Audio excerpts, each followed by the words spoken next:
Friends, അടുത്ത് തന്നെ നമ്മുടെ 21 days of mentorship programme basically short swing trade എന്നുള്ള കൺസെപ്റ്റിനെ കുറിച്ച്, അതായത് സെയിം ക്വാർട്ടറിൽ എൻട്രിയും സെയിം ക്വാർട്ടറിൽ എക്സിറ്റുമായിട്ടുള്ള ട്രേഡാണ് ഷോർട്ട് സ്വിംഗ് ട്രേഡ്. ഇത്തവണ സിലബസിൽ ഞാൻ ഒരു 5 ഡേയ്സ് ശരിക്കും പറഞ്ഞാൽ ഇൻട്രാഡേയുടെ ബേസിൽ, ഇൻട്രാഡേ പ്രൈസ് ആക്ഷൻ്റെ ബേസിൽ എങ്ങനെ ചെയ്യാൻ സാധിക്കും, എങ്ങനെ ചാർട്ട് അനലൈസ് ചെയ്യാൻ സാധിക്കും, എങ്ങനെ ആ ചാർട്ടിനെ ഇൻഫർ ചെയ്യാൻ പറ്റും, എങ്ങനെ ആ ചാർട്ടിൽ ബെസ്റ്റ് പ്രോബിലിറ്റി ട്രേഡ്സ് കണ്ടുപിടിക്കാൻ സാധിക്കുന്നതിനെ കുറിച്ചുള്ള ഡീറ്റെയിലിംഗ് കൂടെ ഉണ്ട്. ടോട്ടൽ 21 ഡേയ്സ് ഓഫ് മെൻറ്റർഷിപ്പ് പ്രോഗ്രാമാണ്. ആദ്യത്തെ 4 ദിവസം നമ്മൾ impeccable funda analysis, basically funda plus multibagger പിക്കാണ് നമ്മൾ പഠിക്കുന്നത്. അത് കഴിഞ്ഞിട്ടുള്ള 11 to 12 ഡേയ്സ് എന്ന് പറയുന്നത് പ്രൈസ് ആക്ഷൻ ബേസ്ഡ് ആയിട്ടുള്ള ഷോർട്ട് സ്വിംഗ് ട്രേഡിൻ്റെ എൻട്രി എക്സിറ്റ് ഒക്കെയാണ് നമ്മൾ പഠിക്കുന്നത്. അതിനകത്ത് ബിഹേവിയർ പാറ്റേൺ കൂടെ പഠിക്കുന്നുണ്ട്. ഓരോ സ്റ്റോക്കിനും ഓരോ ബിഹേവിയറാണുള്ളത്. അത് കഴിഞ്ഞിട്ടുള്ള 5 ഡേയ്സ് എന്ന് പറയുന്നതാണ് price action based, pure price action based ആയിട്ടുള്ള intraday chart analysis, chart inference, ആ ചാർട്ടിൽ എങ്ങനെ ബെസ്റ്റ് പ്രോബിലിറ്റി ട്രേഡ്സ് നമുക്ക് വർക്കൗട്ട് ചെയ്യാൻ സാധിക്കുന്നതിനെ കുറിച്ചുള്ള ഡീറ്റെയിലിംഗ്. താല്പര്യമുണ്ടെങ്കിൽ തീർച്ചയായും താങ്കൾക്ക് prosip23@gmail.com മെയിൽ അയച്ചാൽ ഞാൻ ഡീറ്റെയിൽ അയച്ചു തരുന്നതായിരിക്കും. നമ്മളിന്ന് പറയുന്നത് ഇൻട്രാഡേയിൽ നിങ്ങൾ അവശ്യം ശ്രദ്ധിക്കേണ്ട 2-3 കാര്യങ്ങളെക്കുറിച്ചാണ്. നിങ്ങൾ ഓൾറെഡി പല കാര്യങ്ങളും ശ്രദ്ധിക്കുന്നുണ്ടായിരിക്കാം. ആ കാര്യങ്ങൾക്ക് അവിടെ തന്നെ നിൽക്കട്ടെ. അതിൻ്റെ കൂട്ടത്തിൽ ഈ പറയുന്ന 2-3 കാര്യങ്ങൾ കൂടി ആഡ് ചെയ്യുവാണെങ്കിൽ നിങ്ങളുടെ സക്സസ് പ്രോബിലിറ്റി കൂടാനുള്ള സാധ്യത എപ്പോഴും വളരെ കൂടുതലായിട്ടുണ്ട്. നമുക്കറിയാം ഇൻട്രാഡേ എന്ന് പറയുന്ന ഏറ്റവും ടഫായിട്ടുള്ള ഒരു ട്രേഡിംഗ് കൺസെപ്റ്റാണ്, ട്രേഡിംഗ് മെത്തേഡാണ്. ഇൻട്രാഡേ ആണ് ഏറ്റവും ടഫസ്റ്റ് ആയിട്ടുള്ള സംഗതി. ഇൻട്രാഡേയിൽ പഠിക്കേണ്ട പല പ്രൈസ് ആക്ഷൻ കാര്യങ്ങളും വളരെ ഡീറ്റെയിൽ ആയിട്ട് പഠിക്കേണ്ട കാര്യങ്ങളുണ്ട്. അതുകൊണ്ട് തന്നെ വളരെ ശ്രദ്ധിച്ച് ചെയ്യേണ്ട ഒരു കാര്യമാണ് ഇൻട്രാഡേ ചെയ്യുന്ന ആൾക്കാർ ഒരു കാരണവശാലും ഇൻട്രാഡേയിൽ സ്റ്റോക്ക് നെക്സ്റ്റ് ഡേയിലേക്ക് ഒരു പരിധി വരെ കൊണ്ടുപോകാൻ പാടില്ല എന്നുള്ള അഡ്വൈസിലാണ് ഞാൻ ഇന്നത്തെ ഈ വീഡിയോ സ്റ്റാർട്ട് ചെയ്യുന്നത്. ശ്രദ്ധിക്കേണ്ട കാര്യം എടുത്തു പറയുന്നു, നിങ്ങൾ ഓൾറെഡി ചെയ്യുന്ന കാര്യങ്ങൾ അതേപോലെ നിങ്ങൾ ഇൻട്രാഡേ ചെയ്യുന്നതിനോടൊപ്പം തന്നെ വേണം ഞാൻ ഈ പറയുന്ന 2-3 കാര്യങ്ങൾ നിങ്ങൾ ആഡ് ചെയ്യാനായിട്ട്. തീർച്ചയായും ഇത് വളരെ സീരിയസ് ആയിട്ട് എടുക്കേണ്ട ഒരു കൺസെപ്റ്റാണ്. 3-4 കാര്യങ്ങൾ പറയുന്നത് എല്ലാം പറയുന്ന പോലെ തന്നെ ഒരു വീഡിയോ കണ്ടു നമ്മൾ പോയി അതേ രീതിയിൽ സ്റ്റോക്ക് എടുത്തെന്നുള്ള കൺസെപ്റ്റിലല്ല നിങ്ങൾ ചെയ്യേണ്ടത്. ഈ വീഡിയോയിൽ പറയുന്ന 3-4 കാര്യങ്ങൾ പല സ്റ്റോക്കുകളിൽ പല ടൈം ഫ്രെയിംസിൽ നിങ്ങൾ 5 മിനിറ്റ്സ് വർക്ക് ചെയ്യുന്നവർ കാണാം, 1 മിനിറ്റ് വർക്ക് ചെയ്യുന്നവർ കാണാം, 50 മിനിറ്റ്സ് വർക്ക് ചെയ്യുന്നവർ കാണാം. ഡിഫറെൻറ്റ് ടൈം ഫ്രെയിംസ് ആണ് അതൊക്കെ. അപ്പം കുറേ നിങ്ങൾ പ്രാക്ടീസ് ചെയ്തിട്ട് വേണം നിങ്ങൾ റിയൽ ഇൻട്രാഡേ എന്ന് പറയുന്ന ആ ലൈവ് സെഷനിലേക്ക് നിങ്ങൾ ഈ പറഞ്ഞ കൺസെപ്റ്റ് നിങ്ങൾ അപ്ലൈ ചെയ്യാനായിട്ട്. നമുക്ക് വീഡിയോയിലേക്ക് കിടക്കാം. ഫ്രണ്ട്സ്, ഇവിടെ ഞാൻ പറയുന്നത് പലപ്പോഴും നമ്മൾ വിട്ടുപോകുന്ന ഒരു കാര്യമാണ്, പക്ഷെ നമ്മൾ ഏറ്റവും ക്രിട്ടിക്കലായിട്ട് ശ്രദ്ധിക്കേണ്ട ഒരു കാര്യം കൂടെയാണ്. എപ്പോഴും ബ്രേക്ക് സംഭവിച്ചാൽ ഇതൊരു ബ്രേക്ക് ഔട്ടാണ്. ഈ ക്യാൻഡിൽ ബ്രേക്ക് ഔട്ടാണ്, ബ്യൂട്ടിഫുൾ ക്യാൻഡിലാണ്. ക്യാൻഡിൽ ക്ലോസ് ടുവേഴ്സ് ഹൈ ആണ് ക്ലോസ് ചെയ്തിരിക്കുന്നത്. ബ്രേക്ക് ഔട്ട് ആ സോണിൻ്റെ വെളിയിൽ ബ്രേക്ക് ഔട്ട് കംപ്ലീറ്റ് ചെയ്യാനും സാധിച്ചു. പക്ഷേ എപ്പോഴും ക്യാൻഡിൽ ക്ലോസ് ചെയ്താൽ ബ്രേക്ക് ഔട്ട് ക്യാൻഡിലിന് കമ്പൽസറി ആയിട്ട് ഫോളോ അപ്പ് ക്യാൻഡിൽ ഉണ്ടായിരിക്കണം. അത് കമ്പൽസറിയാണ്. ഈ ഫോളോ അപ്പ് ക്യാൻഡിൽ എന്ന് പറയുന്നത് ഞാൻ സാധാരണ എൻ്റെ വ്യക്തിപരമായ ട്രേഡ്സിന് ബ്രേക്ക് ഔട്ട് ക്യാൻഡിലിൻ്റെ ഹൈയുടെ മേളിൽ ക്ലോസ് ചെയ്യുന്ന ക്യാൻഡിലാണ് ഞാൻ എടുക്കുന്നത്. ഈ ക്യാൻഡിൽ ക്ലോസ് ചെയ്യുന്നതിൻ്റെ മേളിൽ നെക്സ്റ്റ് ഫോളോ അപ്പ് ക്യാൻഡിൽ വന്നില്ല എന്നുള്ളതാണ് ഏറ്റവും വലിയ ഡ്രോബാക്ക് ഇവിടെ സംഭവിച്ചത്. ഈ ക്യാൻഡിൽ ക്ലോസ് ചെയ്ത ലെവലിൽ ഫോർ എക്സാമ്പിൾ ഒരു 1000 rupees ആണെങ്കിൽ ഈ ക്യാൻഡിൽ ഒരു 1100 വരെ പോയിട്ട് നേരെ ഫെയിലുവറായിട്ട് നേരെ ഇതിൻ്റെ അകത്തേക്ക് കയറി. അപ്പം ഈ ക്യാൻഡിൽ 1000 ആണെങ്കിൽ ഈ ക്യാൻഡിൽ ക്ലോസ് ചെയ്തിരിക്കുന്നത് ഒരു 900-ലോ 950-ലോ ഒക്കെ ആയിരിക്കാം. അപ്പോൾ എപ്പോഴും നിങ്ങൾ ശ്രദ്ധിക്കേണ്ട കാര്യം, നിങ്ങൾ ഏത് ഇൻട്രാഡേ ട്രേഡ് ഏത് ടൈം ഫ്രെയിമിൽ എടുത്താലും ബ്രേക്ക് ഔട്ട് ക്യാൻഡിലിന് കമ്പൽസറി ആയിട്ട് ഫോളോ അപ്പ് ക്യാൻഡിൽ ഉണ്ടായിരിക്കണം. അത് പ്രിഫറബിളി ബ്രേക്ക് ഔട്ട് ക്യാൻഡിലിൻ്റെ ഹൈയുടെ മേളിൽ ക്ലോസ് ചെയ്യുന്ന ക്യാൻഡിലാണെങ്കിൽ കുറേ കൂടി സ്റ്റെബിലിറ്റി കൂടുതൽ തരാനുള്ള പ്രോബിലിറ്റി കൂടുതലാണ്. അപ്പം കഴിവതും നമ്മൾ ഇൻട്രാഡേ ചെയ്യാൻ നേരത്തെ, എസ്പെഷ്യലി നിങ്ങൾ സ്റ്റോക്കാണ് ചെയ്യുന്നതെങ്കിൽ 15 മിനിറ്റ്സിലാണ് മിനിമം നിങ്ങൾ നോക്കേണ്ട സംഗതി. 15 മിനിറ്റിലെങ്കിലും ബ്രേക്ക് ഔട്ട് ക്യാൻഡിലിൻ്റെ മേളിൽ ഒരു ക്യാൻഡിൽ ക്ലോസ് ചെയ്താൽ മാത്രമേ ബ്രേക്ക് ഔട്ട് സക്സസ്ഫുൾ ആയെന്ന് പറയാൻ സാധിക്കത്തുള്ളൂ. ഒരുപക്ഷെ അത് കഴിഞ്ഞിട്ട് വീണ്ടും പുൾ ബാക്കിലേക്കൊക്കെ വന്നേക്കാം. അതിനെ പുൾ ബാക്കായിട്ട് എടുക്കാനുള്ള സാധ്യതകളാണ് കൂടുതൽ. ഇത് കണക്കുള്ള സെല്ല് വരാനുള്ള സാധ്യത വളരെ കുറവാണ്. ഇവിടെ ഇപ്പോൾ വന്നിരിക്കുന്ന സെല്ലാണെന്ന് പറയാൻ കാര്യം എന്താ, ഓരോ ക്യാൻഡിലിൻ്റെ മൊമെൻറ്റം നോക്ക്, സൈസ് നോക്ക്, ഹ്യൂജ് സൈസാണ് വന്നിരിക്കുന്നത്. ഇതെല്ലാം സെല്ലായി. ഇവിടെ ബൈ ആണ്, സ്ട്രോങ് മൊമെൻറ്റത്തിലാണ് സ്റ്റോക്ക് ബ്രേക്ക് ഔട്ട് കൊടുത്തിട്ട് ബ്രേക്ക് ഔട്ട് ക്യാൻഡിൽ കഴിഞ്ഞുള്ള നെക്സ്റ്റ് ക്യാൻഡിൽ ആ ബ്രേക്ക് ഔട്ട് ക്യാൻഡിലിൻ്റെ മേളിൽ ക്ലോസ് ചെയ്യാത്തതുകൊണ്ട്, എൻ്റെ ഹൈയുടെ മേളിൽ ക്ലോസ് ചെയ്യാത്തതുകൊണ്ട് തന്നെ ഹ്യൂജ് സെല്ലേഴ്സ് ഇവിടെ ഹ്യൂജ് ആയിട്ട് ആക്ട് ചെയ്ത് സ്റ്റോക്കിനെ എന്താ പറയണ്ടേ തകർത്ത് തരിപ്പണമാക്കി താഴത്തേക്ക് കൊണ്ടുവന്നു. നമ്മൾ ശ്രദ്ധിക്കേണ്ട കാര്യം ഞാൻ നേരത്തെ പറഞ്ഞ പോലെ തന്നെ നിങ്ങളൊരു 15 മിനിറ്റ്സിലാണ് ബ്രേക്കൗട്ട് നിങ്ങൾ വർക്കൗട്ട് ചെയ്യുന്നെങ്കിൽ ഒരു ഇൻട്രാഡേയിൽ എസ്പെഷ്യലി സ്റ്റോക്കിൽ വർക്ക് ചെയ്യുന്നെങ്കിൽ തീർച്ചയായും അതിന് ആ ബ്രേക്കൗട്ട് ക്യാൻഡിലിൻ്റെ മേളിൽ അതിൻ്റെ ഹൈയുടെ മേളിൽ ഒരു ക്യാൻഡിൽ ക്ലോസ് ചെയ്താൽ മാത്രമേ ബ്രേക്കൗട്ടിനൊരു സ്ട്രെങ്ത് ഉണ്ടാകത്തുള്ളൂ. അല്ലെങ്കിൽ എപ്പോൾ വേണമെങ്കിലും അതിൻ്റെ താഴെയാണ് ക്ലോസ് ചെയ്യുന്നതെങ്കിൽ എപ്പോൾ വേണമെങ്കിലും മൊമെൻറ്റം വീക്കായിട്ട് ഹ്യൂജ് ആയിട്ടുള്ള ലൂസ് വരാനുള്ള സാധ്യതകൾ മാർക്കറ്റിൽ എപ്പോഴും ഉണ്ടെന്നുള്ള കാര്യം നമ്മൾ മനസ്സിലാക്കേണ്ട അത്യാവശ്യമാണ്. ഈ ക്യാൻഡിൽ നോക്കി ഇവിടെ എന്താ സംഭവിച്ചിട്ടാണ്?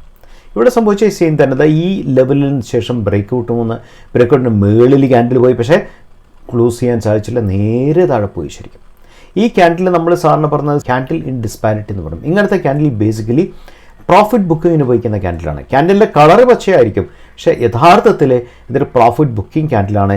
ഇങ്ങനത്തെ ക്യാൻഡിൽ ശ്രദ്ധിച്ചാൽ ഇതിൽ ഹ്യൂജ് വോളിയം നിങ്ങൾക്ക് കാണാൻ സാധിക്കും. That means for example candle open ചെയ്ത് 1000 രൂപയ്ക്കാണെങ്കിൽ ക്യാൻഡിൽ 1950 രൂപ ലോ വന്നു, 1000 നിന്നും 1200 രൂപ ഹൈ പോയി, അതിനുശേഷം നേരെ താഴെ കംപ്ലീറ്റ് പ്രോഫിറ്റ് ബുക്കിംഗ് എന്താ പറയേണ്ടത് എടുത്തതിന് ശേഷം 1000 രൂപ ഓപ്പൺ ചെയ്ത ക്യാൻഡിൽ 1050 ക്ലോസ് ചെയ്യുന്നത്. ദാറ്റ് മീൻസ് 1200 വരെ ലെവലിൽ വലിയ വലിയ ആൾക്കാർ ഈ ഭാഗത്തെടുത്ത പല ആൾക്കാർക്കും ഇവിടെ പ്രോഫിറ്റ് ബുക്ക് ചെയ്യാനുള്ള സ്കോപ്പാണ് ഇത് കൊടുക്കുന്നത്. അതുകൊണ്ടാണ് നമ്മൾ ഈ ക്യാൻഡിൽ ഇൻ ഡിസ്പാരിറ്റി എന്ന് പറയുന്നത്. സാധാരണ ഇങ്ങനത്തെ ക്യാൻഡിൽസ് നിങ്ങൾ റെസിസ്റ്റൻസിൽ കണ്ടാൽ ആ ക്യാൻഡിൽ ഹ്യൂജ് വോളിയമാണ് കാണുന്നെങ്കിൽ നിങ്ങൾക്ക് കരുതിയിരിക്കുക അതൊരു പ്രോഫിറ്റ് ബുക്കിംഗ് ക്യാൻഡിലാകാനുള്ള സാധ്യതകൾ വളരെ വളരെ കൂടുതലാണ്. വളരെ ശ്രദ്ധിക്കേണ്ട രണ്ടാമത്തെ ഒരു കാര്യമാണ് നിങ്ങളോട് പറഞ്ഞത്. ആദ്യം പറഞ്ഞ ബ്രേക്കൗട്ടാണ്. രണ്ടാമത്തെ കാര്യം ക്യാൻഡിൽ ക്ലോസിന് വേണ്ടി കാത്തിരിക്കുക. പല ആൾക്കാരും ക്യാൻഡിൽ കയറുന്ന കണ്ട് 1000 ഓപ്പൺ ചെയ്തു, 1050 ആയി, 1200 പ്രൈസ് കയറി പോകുന്നല്ലോ എന്ന് വെച്ച് പല ആൾക്കാരും ഇമോഷണലി ക്യാൻഡിൽ കയറി എന്താ പറയുക പെട്ടെന്ന് ട്രേഡ് എടുത്ത് കഴിയുമ്പോഴായിരിക്കും ക്യാൻഡിൽ നേരെ താഴെ പോകുന്നത്. ലോസിൽ പല ആൾക്കാരും ബുക്ക് ചെയ്ത് ഇറങ്ങേണ്ടി വരും. നിങ്ങൾ തീർച്ചയായും ഒരു ക്യാൻഡിൽ ക്ലോസ് ചെയ്യുന്നവരെ കാത്തിരിക്കാൻ പഠിക്കുക. ക്ലോസ് ചെയ്തതിന് ശേഷം ആ ക്യാൻഡിലെ അനലൈസ് ചെയ്യുക വിത്ത് റെസ്പെക്ട് വോളിയം. ഇതൊക്കെ ഏതാനും ഇൻട്രാഡേ ആയതുകൊണ്ട് ഏതാനും നിമിഷങ്ങൾക്കുള്ളിൽ അനാലിസിസ് നിങ്ങൾ പൂർത്തിയാക്കണം. അതിന് നിങ്ങൾക്ക് എന്താ വേണ്ടത്? ഒബ്സർവേഷൻ പക്കയായിരിക്കണം, അതുപോലെ നിങ്ങളുടെ ഇൻഫറൻസ് കറക്റ്റ് ആയിരിക്കണം, ക്ലാരിറ്റി ഉണ്ടായിരിക്കണം. പ്രൈസ് ആക്ഷനെ കുറിച്ചുള്ള നിങ്ങൾക്ക് നല്ല ഒരു ബേസ് ഉണ്ടാകും. ഒരു ബേസിന് വേണ്ടി ഞാൻ പറയുവാണ്, നോക്കൂ, ഇതൊരു റൗണ്ട് പാറ്റേൺ ആയിട്ടുള്ള ഒരു ചാർട്ട് പാറ്റേൺ ആണ്, അല്ലെങ്കിൽ പീച്ച് പോൾ എന്ന് വിളിക്കാൻ പറ്റും. സാധാരണ ആൾക്കാർ ബ്രേക്കൗട്ടിലാണ് കരുതുന്നത് റൗണ്ട് പാറ്റേണിൽ. നമുക്ക് ഈ ബ്രേക്കൗട്ടിലല്ല, നമ്മുടെ എൻട്രി എപ്പോഴും സപ്പോർട്ട് ലൈനോട് ചേർന്നായിരിക്കണം. ഇതാണ് സപ്പോർട്ട് ലൈൻ. ഈ സപ്പോർട്ട് ലൈനിൽ പുൾ ബാക്ക് വന്നതിന് ശേഷം നിങ്ങൾ പുൾ ബാക്ക് നോക്കുക, ഓരോ റെഡ് ക്യാൻഡിലും താഴെ നോക്കിയാൽ വോളിയം കമ്പാരിറ്റീവ്ലി കുറവാണ്. ഗ്രീൻ ക്യാൻഡിലാണ് ഡോമിനേറ്റ് ചെയ്യുന്നത്, റെഡ് ക്യാൻഡിൽ വോളിയം കമ്പാരിറ്റീവ്ലി കുറവെന്ന് വെച്ചാൽ റീറ്റെയിൽസ് മാത്രമേ വിൽക്കുന്നുള്ളൂ. സ്ട്രോങ് ആയിട്ടുള്ള വലിയ വലിയ ആൾക്കാർ ഈ സ്റ്റോക്ക് ഹോൾഡ് ചെയ്യുവാണ്, അവർക്കറിയാം സ്റ്റോക്ക് കയറിപ്പോലുള്ള സാധ്യത കൂടുതലാണ്. അതിനുശേഷം വന്ന സ്റ്റോക്ക് ഒരു സപ്പോർട്ടീവ് സ്റ്റോക്ക് ഈ ലെവലിൽ വന്ന് സ്റ്റോക്കിൻ്റെ കൺസോളിഡേറ്റ് ചെയ്തു. കൺസോളിഡേഷൻ കഴിഞ്ഞിട്ടുള്ള ഫസ്റ്റ് ബ്രേക്കൗട്ട് ഇത് ഈ ക്യാൻഡിലാണ് കൊടുത്തത്. ഈ ക്യാൻഡിൽ പ്രത്യേകത എന്താ? ഒന്ന്, ഈ ക്യാൻഡിൽ സപ്പോർട്ടിൽ ലെവലിൽ നിന്നാണ് ക്യാൻഡിൽ കയറി വന്നത്. രണ്ട്, ഈ ക്യാൻഡിൽ ഒരു ഹാമർ ക്യാൻഡിലാണ്. ഹാമർ ക്യാൻഡിൽ എപ്പോഴും ശ്രദ്ധിക്കണം, അതൊരു സക്സസ്ഫുൾ ക്യാൻഡിലാണ് ബയേഴ്സിനെ സംബന്ധിച്ച്. കാര്യം സ്റ്റോക്ക് വളരെ താഴെ വന്നതിന് ശേഷം ഈ ലെവലിൽ താഴെ വന്നതിന് ശേഷം ബയേഴ്സ് സ്റ്റോക്കിനെ വളരെ സ്ട്രോങ് ആയിട്ട് മുകളിലേക്ക് പുഷ് ചെയ്ത് ഈ ഇത്രയും ക്യാൻഡിലിൻ്റെ മുകളിൽ ഒരു കൊച്ചു ബ്രേക്കൗട്ടാണ് കൊടുത്തത്. ഈ ബ്രേക്കൗട്ട് വളരെ വാലിഡ് ആണ് പ്രൈസ് ആക്ഷനെ സംബന്ധിച്ച്. കാര്യം ആ ബ്രേക്കൗട്ടിൽ വോളിയം ഉണ്ട്, ആ ബ്രേക്കൗട്ടിൽ ഹാമർ ക്യാൻഡിലാണ് വന്നത്, അത് സപ്പോർട്ടിനോട് ചേർന്നാണ് വന്നത്. സപ്പോർട്ടിനോട് ചേർന്നപ്പോഴും എൻട്രി എടുക്കുമ്പോഴുള്ള പ്ലസ് പോയിന്റ് എന്താണെന്ന് വെച്ചാൽ, സപ്പോസ് നമ്മുടെ കാൽക്കുലേഷൻ മിസ്റ്റേക്ക് വന്നാൽ പോലും നമ്മുടെ സ്റ്റോപ്പ് ലോസ് എപ്പോഴും വളരെ ചെറുതായിരിക്കും. സോ നിങ്ങൾ ഈ ഭാഗത്ത് എൻട്രി എടുത്താൽ ഹ്യൂജ് സ്റ്റോപ്പ് ലോസ് ആണ് ഈ ഭാഗത്ത് വർക്ക് ചെയ്യുന്നത്. ഹ്യൂജായിട്ട് സെല്ലർ ആക്റ്റീവുള്ള സാധ്യത കൂടുതലല്ല. ഇവിടെ സെല്ലർ ആക്ടിവേഷൻ പോയിന്റ് വളരെ കമ്പാരിറ്റീവ്ലി കുറവാണ്. കാര്യം ഇവിടെ ബയർ ഡോമിനൻസ് ക്യാൻഡിലാണ് കിട്ടിയത്, വളരെ ചേർന്നാണ് സ്റ്റോപ്പ് ലോസ് ഉള്ളത്. അതുകൊണ്ട് തന്നെ ഇങ്ങനത്തെ ക്യാൻഡിൽസ് വേണം നിങ്ങൾ എൻട്രി പ്ലാൻ ചെയ്യാനായിട്ട്. പക്ഷേ അങ്ങനെ എൻട്രി പ്ലാൻ ചെയ്യണമെങ്കിൽ, അങ്ങനെ എൻട്രി പഠിക്കണമെങ്കിൽ ധാരാളം ഇങ്ങനത്തെ സിനാരിയോസ് നിങ്ങൾ വരച്ച് പഠിക്കണം. നിങ്ങൾക്ക് പ്രൈസ് ആക്ഷനെ കുറിച്ച് നല്ല ധാരണ ഉണ്ടായിരിക്കണം. ഡിഫറെൻറ്റ് ടൈപ്സ് ഓഫ് പ്രൈസ് ആക്ഷനാണ് മാർക്കറ്റ് വർക്ക് ചെയ്യുന്നത്, അതിനെക്കുറിച്ച് നിങ്ങൾ തറവായിട്ട് പഠിക്കണം. ആ പ്രൈസ് എങ്ങനെ വർക്ക് ചെയ്യുന്നു, എഗൻസ്റ്റ് വോളിയം, ആ പ്രൈസ് ഏത് സോണിൽ നിന്നാണ് വർക്ക് ചെയ്യുന്നത്, ആ പ്രൈസിലെ ക്യാൻഡിൽ കാണിക്കുന്ന കളേഴ്സ് എന്തെല്ലാമാണ് നോക്കും. നിങ്ങളിവിടെ സ്ട്രോങ് ഹാമർ ഒക്കെ വന്നതിന് ശേഷം ഒരു കൊച്ചു പുൾ ബാക്കാണ് വന്നത്. ഈ പുൾ ബാക്കിനും ഈ ഒരു ലെവലുണ്ടല്ലോ, ഈ സപ്പോർട്ട് ലെവലിലേക്ക് പ്രൈസിനെ താത്താൻ സാധിച്ചില്ല. പുൾ ബാക്ക് വന്നിട്ട് ഇവിടം വരെ പ്രൈസ് താഴ്ന്ന് ക്ലോസ് പല ആൾക്കാരും വിചാരിച്ചിട്ടുണ്ട് ഇവിടെ ക്ലോസ് ചെയ്യുമെന്ന്. ഇവിടെ ക്ലോസ് ചെയ്യാൻ സാധിച്ചിട്ടില്ല. പകരം ക്ലോസിങ് ഇവിടെ റിജക്ഷനാണ് സംഭവിച്ചത്. റിജക്റ്റ് ചെയ്ത് ശരിക്കും പറഞ്ഞാൽ ആ ഹാമറിനെ പോലെ തന്നെ എന്താ പറയണ്ടേ, കുറച്ച് മേളിൽ ക്ലോസ് ചെയ്തിട്ട് അടുത്ത ക്യാൻഡിൽ വീണ്ടും നേരെ സ്റ്റോക്ക് കയറിപ്പോയി. ദാറ്റ് മീൻസ് ഒറ്റ ക്യാൻഡിൽ മാത്രമേ സ്റ്റോക്കിനെ ഒന്ന് താഴെ ഇറക്കാൻ സാധിച്ചുള്ളൂ. ആ ക്യാൻഡിൽ പോലും എന്താ സംഭവിക്കേണ്ടത്, റെഡ് ക്യാൻഡിലേക്കാളും വോളിയം കുറവായിരുന്നു. രണ്ടാമത്തെ കാര്യം, അത് ഈ റിജക്ഷൻ പോയിന്റിൽ എത്തട്ടെ, ഫാസ്റ്റായിട്ട് റിജക്റ്റ് ചെയ്ത് ബയേഴ്സ് ആ ക്യാൻഡിലെ സപ്പോർട്ട് ചെയ്ത് മുകളിലേക്ക് കയറ്റി. അതിനുശേഷം എന്താ സംഭവിച്ചത്? രണ്ടാമത്തെ കാര്യം സംഭവിച്ചെന്താ, മൂന്നാമത്തെ പോയിന്റ് സംഭവിച്ചെന്താ, ഇതിനുശേഷം വീണ്ടും ഒരു ബ്രേക്കൗട്ട് വന്നിട്ട് നേരെ മേളിൽ കയറിപ്പോയി. അപ്പോൾ നമ്മൾ മനസ്സിലാക്കേണ്ട കാര്യം, ഈ ഒരു സോൺസിനെ നിങ്ങൾ കണ്ടെത്താൻ ശ്രമിക്കുക എന്നുള്ളതാണ്. ആ സോണിൽ, ദാറ്റ് മീൻസ് നിയർ സപ്പോർട്ട് സോണിൽ എങ്ങനെയാണ് ക്യാൻഡിൽ വർക്ക് ചെയ്യുക എന്നുള്ളത് മനസ്സിലാക്കുന്നതാണ് ഏറ്റവും വലിയ കാര്യം. ഒരു എക്സാമ്പിൾ കാണിക്കാം. ഈ ലെവൽ എന്താ സംഭവിച്ചത്? ഈ ലെവലിൽ സെയിം തന്നെയാണ്. നോക്ക്, നേരെ ക്യാൻഡിൽ പ്രോഫിറ്റ് ബുക്ക് ചെയ്തതിന് ശേഷം നേരെ താഴെ വന്നു. ഈ ക്യാൻഡിലൊക്കെ വോളിയമില്ല. അത് കാണിക്കുന്ന എന്താ? റീറ്റെയിലർ മാത്രമേ ബുക്ക് ചെയ്യുന്നുള്ളൂ, സ്ട്രോങ് ആൾക്കാരൊന്നും, സ്ട്രോങ് ഹാൻഡ്സ് ഒന്നും ബുക്ക് ചെയ്യുന്നില്ല. എന്നിട്ട് അതിന് ശേഷം ഒരു ചെറിയ ട്രെൻഡ് ലൈൻ ബ്രേക്കൗട്ട് കൊടുത്തു. ആ ബ്രേക്കൗട്ട് എവിടെയാണ് കൊടുത്തത്? സപ്പോർട്ട് സോണിലാണ് കൊടുത്തത്. നോക്കൂ, ഈ സപ്പോർട്ട് സോൺ ഇത് ലെഫ്റ്റിലേക്ക് നീട്ടി വരച്ചാൽ, ഈ റിജക്ഷൻ വന്ന ഈ സോണുകൾ എടുത്താൽ ഇവിടെ 1, 2 ക്യാൻഡിൽ സപ്പോർട്ട് എടുത്ത സോണാണ്. അതിനുശേഷം എവിടെ തന്നെ റിജക്ഷൻ സംഭവിച്ചെന്ന് വെച്ചാൽ അത് കാണിക്കുന്നത് ആക്റ്റീവ് ബയേഴ്സിൻ്റെ പ്രസൻസിനെയാണ്. ആ റിജക്ഷൻ നമുക്ക് വോളിയത്ത് നോക്കൂ, ഈ വോളിയം നോക്കൂ, ഈ 3 ക്യാൻഡിലേക്കാളിലും ഈ വോളിയം കൂടുതലാണെന്ന് വെച്ചാൽ ബയേഴ്സിൻ്റെ സ്ട്രോങ് പ്രസൻസിനാണ് കാണിക്കുന്നത്. സ്റ്റോക്ക് ഒരു കയറ്റം കയറിപ്പോയി. അപ്പോൾ നമ്മളിങ്ങനെ വേണം പ്രൈസ് ആക്ഷൻ പഠിക്കാനായിട്ട്. ഇൻഡിക്കേറ്റേഴ്സ് ഒന്നും ഞാനിവിടെ പറഞ്ഞിട്ടില്ല, സിമ്പിൾ പ്രൈസ് ആക്ഷൻ മാത്രമാണ് നിങ്ങളോട് സംസാരിക്കുന്ന കാര്യം.